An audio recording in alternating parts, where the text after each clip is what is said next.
Well, the history of Las Vegas is really interesting, and when we talk about the modern history, post Howard Hughes, we're really talking about Steve Wynn, and the person who's really been close to Steve Wynn all these years, Skip Bronson, has written a book. Now, why did you write a book? I should say the book is really not about Las Vegas, but it's about Atlantic City essentially, but it is about Steve Wynn and Donald Trump. True. It's called The War at the Shore. Well, I actually wrote it. One of the newspaper reporters from the Bergen Record suggested that this story needed to be told. In 1995, the Atlantic City portion of the book, 1995, Steve and I met with then Governor Christy Todd Whitman, and she wanted to get Steve back to Atlantic City. Now, he had been in Atlantic City, had a Golden Nugget hotel there in the early 80s. Did very well, and sold it. And they were looking to create some magic in Atlantic City, and Governor Whitman created a scenario where we were actually able to acquire a 200-acre piece of property for $1 in return for committing several $1 billion to an investment strategy to build a number of casino resorts. So, okay, so you worked with Steve trying to create this in Atlantic City, but it wasn't really a friendly environment. I mean, competition sometimes abhors other competition. Right. Well, the irony of it is, Steve and I started in 1992 working on developing a casino project in Connecticut that we attempted to develop. And we were able to turn public sentiment around from anti-casino to pro-casino. And we had put together a pretty terrific proposal. Unfortunately, we were done in by a corrupt governor. And in 1995, when we had this meeting with Governor Whitman, we decided to pursue the opportunity in Atlantic City, but it required a tunnel be built from the foot of the Atlantic City Expressway out to this rather remote piece of property. And although we thought this was a great idea, Donald Trump and Arthur Goldberg, formerly of Bally's, did not think it was a good idea. Mm-hmm. So all of a sudden you have these very interesting personalities, titans in a certain regard, Donald Trump and Steve Wynn. It's Donald's turf. Mm-hmm. Steve wants to come in, and there's a clash, right? I mean, at one time, they really disliked each other. Right. There was a clash, without a doubt, and it was complicated by the fact that this tunnel that I referred to had to go through a middle-class black neighborhood, and it required the demolition of 9 homes. And if you put everything together between Donald Trump and Arthur Goldberg and the dynamic of having to take people's homes away from them, that made for a real toxic brew. And Donald and Arthur, you know, they did everything humanly possible to stop this project from happening. They didn't want Steve Wynn in their sandbox in Atlantic City.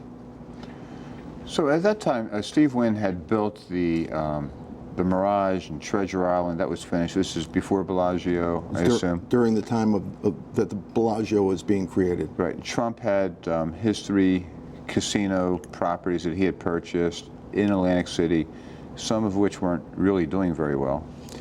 Right. And then Arthur Goldberg had projects in Atlantic City as well. Mm-hmm. And, you know, Steve has always been a person that the more the merrier. He's always believed that the more development that occurs, the better it is for everyone, you know, sort of the I'll get my share mentality. Mm-hmm.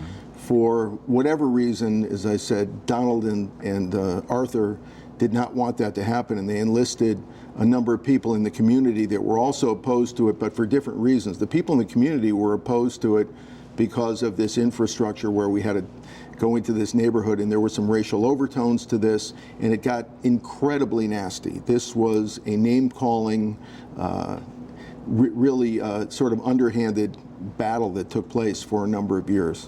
And over the years, you've gotten to know Donald Trump as well.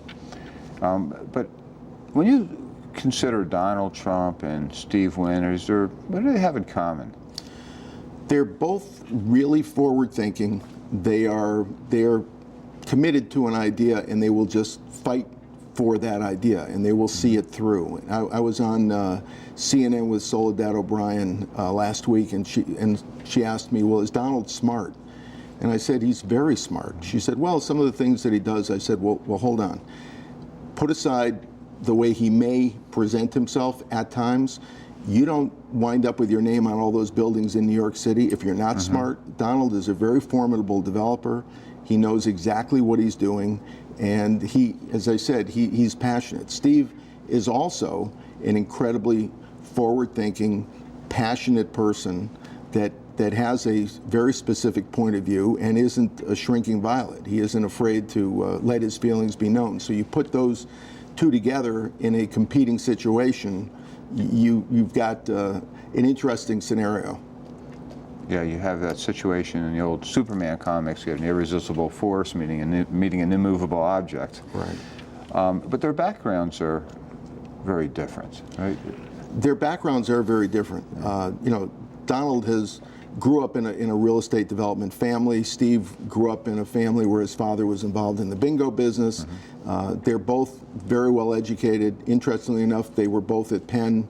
Donald was at Wharton, Steve was at Penn. So there are a lot of similarities, right. You know, not that far off in age, you know, a lot of sort of interesting dynamics that are at play. But during this war at the shore, as the local newspaper dubbed it, you know, you saw some of the best and the worst of everyone, because when you're in a battle, sometimes the battle itself takes a more important role than even what you're fighting over. And so it got to be, as I said, a very, very complicated and intense situation. I was there as the developer of the so-called Wynn project. I was on the board of Mirage Resorts. I headed up our development company. I had a team of people that were there. And when we left Connecticut, Steve said, look, Skip, this is going to be easy for you. You're going to be welcomed with open arms. Well, it was far from that. During the battle, I mean, I'm sure there was a lot of hard feelings between the two of them. Did you ever think that sometime in the future there would be a friendly relationship between them? I never did. I have to tell you, it's absolutely incredible. But when you really dissect it, again, these are two men, when you ask what they have in common, these are two men that when they're in the heat of battle, they will fight to the death. But when it's over, it's over. They have the ability to put it behind them. And as we know, that is a very interesting quality. Most people can't do that. But Steve and Donald both have the ability to do that. We had a book party a week ago in New York City. Both Steve and Donald showed up.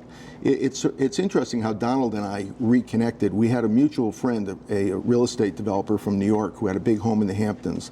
And after we sold Mirage Resorts to MGM Resorts, this particular person, Ed Gordon, invited both Donald and my wife and I to his home in the Hamptons. Neither of us knew that the other one was going to be there.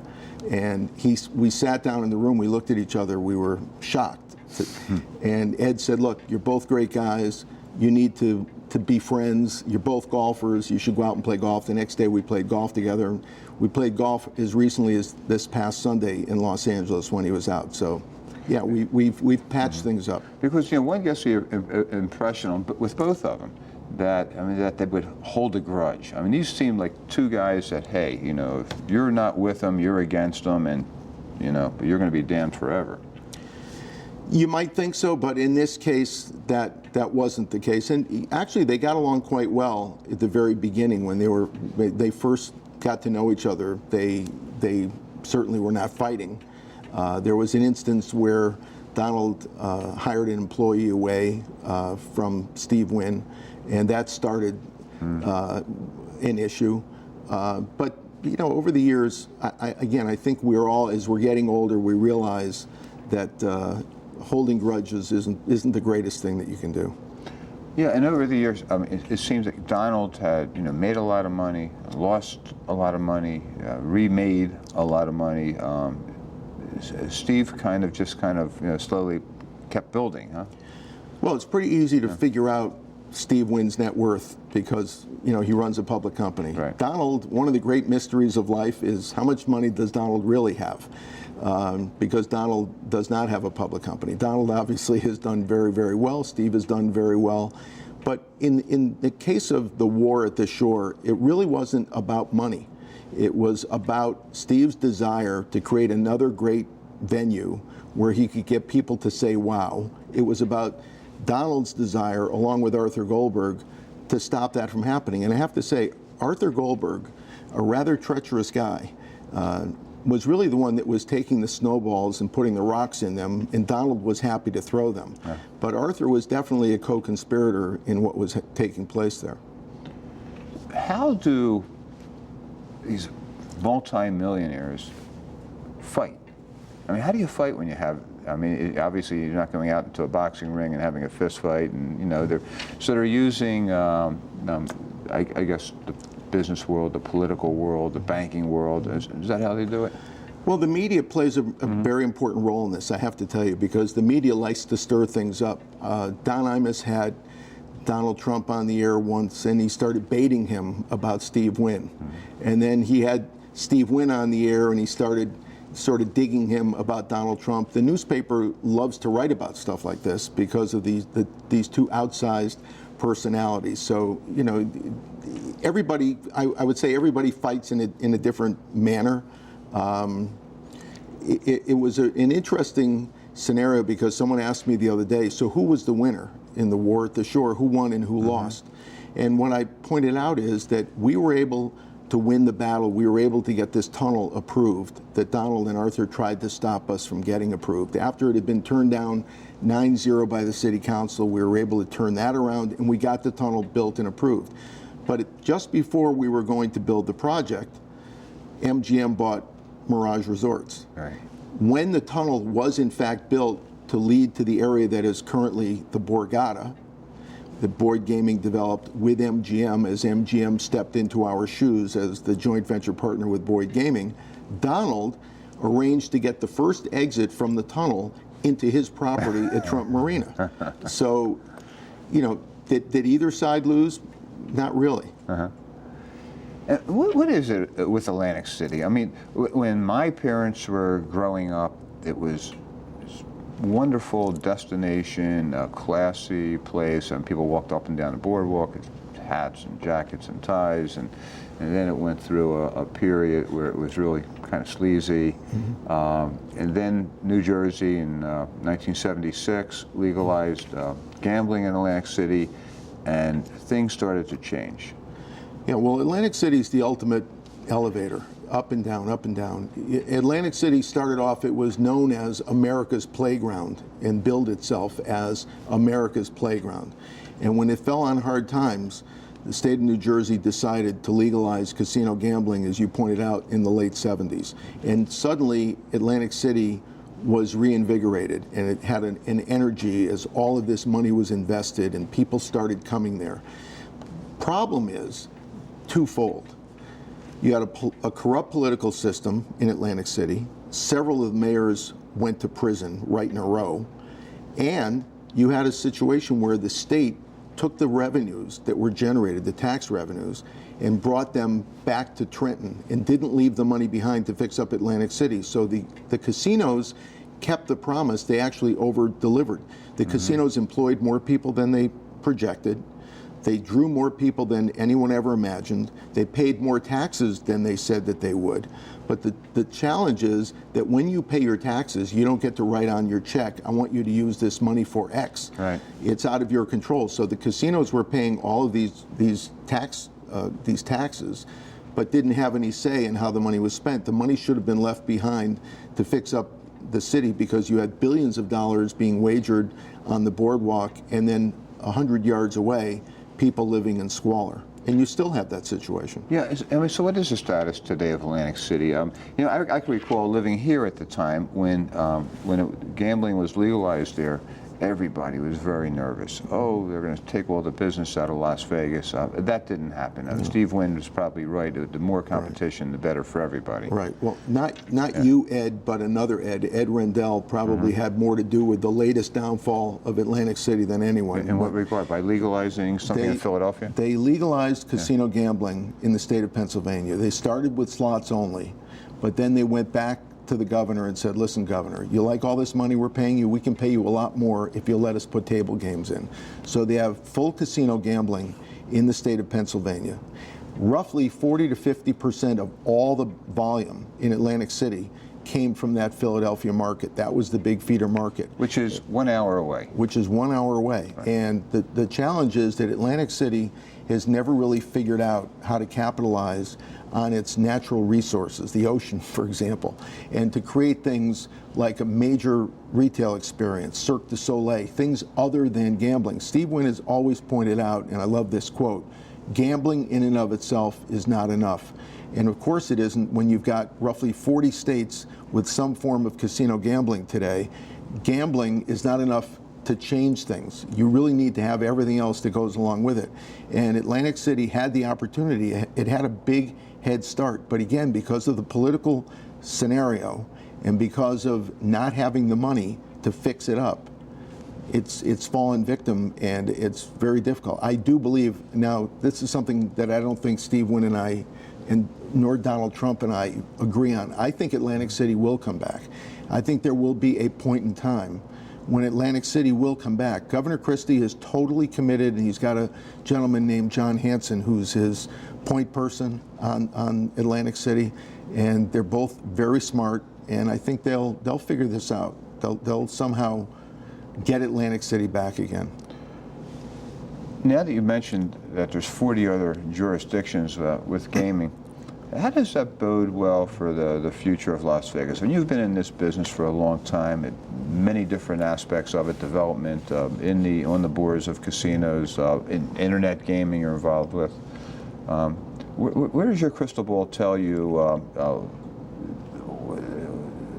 what this means for Las Vegas 5-10 years from now?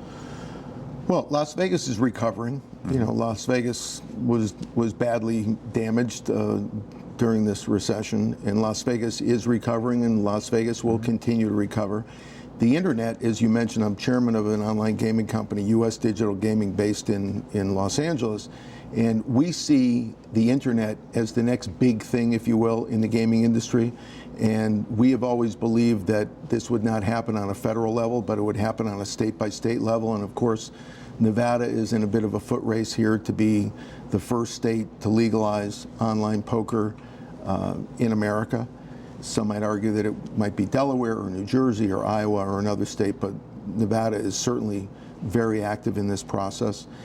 There are definite ways that you can co-market, cross-market between the internet and the brick and mortar casinos. Tournaments that can start online and end at the casino, ways to promote the casino online. You really need a complete internet strategy. It isn't just about gambling.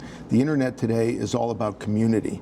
And obviously what we see today with Facebook, there's an entire community out there that the casinos in Atlantic City really haven't done as good a job. I'm sorry, I said Atlantic City, but Atlantic City as well. But the casinos in Las Vegas really haven't done as good a job as they could in that area, but we're helping to educate them. So you don't believe that that there's a limited amount of money that people are going to gamble? If they gamble it online, they won't be gambling it in Las Vegas or Atlantic City? Not at all. In fact, history shows that in Europe, for example, where they have casino gambling and they have full online gambling has not in any way negatively impacted the casinos. Some of the Indian tribes in California specifically that have been opposed to legislation that would allow online poker in the state have that fear, but when you sit down with them and show them the facts and teach them how through cross-marketing they can actually drive more people to their brick and mortar casino than they can if they didn't have internet gaming, that resonates. Yeah, it sounds to me like that the Steve Wynn philosophy, that it's a destination that's more than gambling. If that's correct, then you're going to create the brick and mortar, as you say, in Las Vegas with retail and entertainment and other facilities that in the online gaming is just like maybe an introduction or a pathway into that. Right. I mean, you have to be smart about how you run your business. Look at the internet today and look at Amazon and how many people shop, forget buying books, but do all their shopping seemingly online. And then look at the forum shops that Simon Property Group owns here in Las Vegas. And they're doing record business right now. But now that you're in the book business, okay, and you talk about Amazon and those kind of companies, It really has hurt business for companies like Borders that went out of business. I don't know, Barnes & Nobles, I assume, is not doing as well as they used to do. So it has impeded the brick and mortar in that industry. In some industries, yes. But some argue that, I have a friend, Mickey Drexler, who's the chairman of J.Crew, and he says that in essence, the internet has replaced the catalog business, the old-fashioned catalog business. Things are going to continue to evolve. Things are going to continue to move forward. When you first saw a computer, it was in a room bigger than this studio, and the device you're probably carrying in your pocket right now is 1,000 times more powerful than that device that you saw in that big room. Right. It's called being able to adapt. It's called being able to take advantage of opportunities. The internet brings huge opportunities, but you're right. If you don't participate, if you don't get smart about how to take advantage in it, the internet can either help you or it can hurt you. But if you play your cards properly, pardon the pun, the internet can be an amazing tool to drive additional customer traffic, not only to retail stores, but to land-based casinos. So where is this politically now, legislatively in the Congress? We have Senator Reid, who's in favor of it, right? Now, what is his position with the federal regulation compared to? Well, it's interesting. State? Originally, Senator Reid was opposed to internet gambling, and now he, some might argue, is trying to lead the charge for federal approval. The difficulty is that in my business, in my company, we would be delighted if they would pass a federal law allowing internet gambling. That would be great. But we are realists, and we look at this dysfunctional Congress. They can't agree on what day of the week it is. But did they have Senator Reid and John McCain on board together with some of this? Well, actually, supposedly Senator Kyle and Senator Reid are on board. The House, the votes aren't there in the House. It's not going to happen. I mean, why aren't the votes there? The votes aren't there because we are so polarized in Washington today that anything that the Democrats want to do, the Republicans don't want to do, and vice versa. But more importantly, as the states start to legalize online poker, it will be occurring state by state, just like lottery. We have 43 states with a lottery, but we have no national lottery in our country. And the states believe strongly that it's a 10th Amendment states' rights issue. And the tribes that are so powerful, huge political contributors, enormous influence, on balance, do not want this to occur federally. They don't want federal legislation. And that lobby's become very powerful because of all the money they've made in gambling over the years. So it sounds almost like the Donald Trump situation in Atlantic City. Hey, we're here already. We don't want to do anything to impact our business. We don't see the forest through the trees, and we're going to try to stop it. In great part. I mean, look, the tribes, existing casino owners, everyone's got a different view of online gambling. Sheldon Adelson has come out and said he's opposed. Steve has been neutral. Others are totally supportive of the idea. Caesars is obviously a major advocate, as are other casino companies. You've got people on both sides of this issue. It will happen. This is not a matter of if, Ed. This is only a matter of when. And it'll happen within the next 12 to 18 months maximum.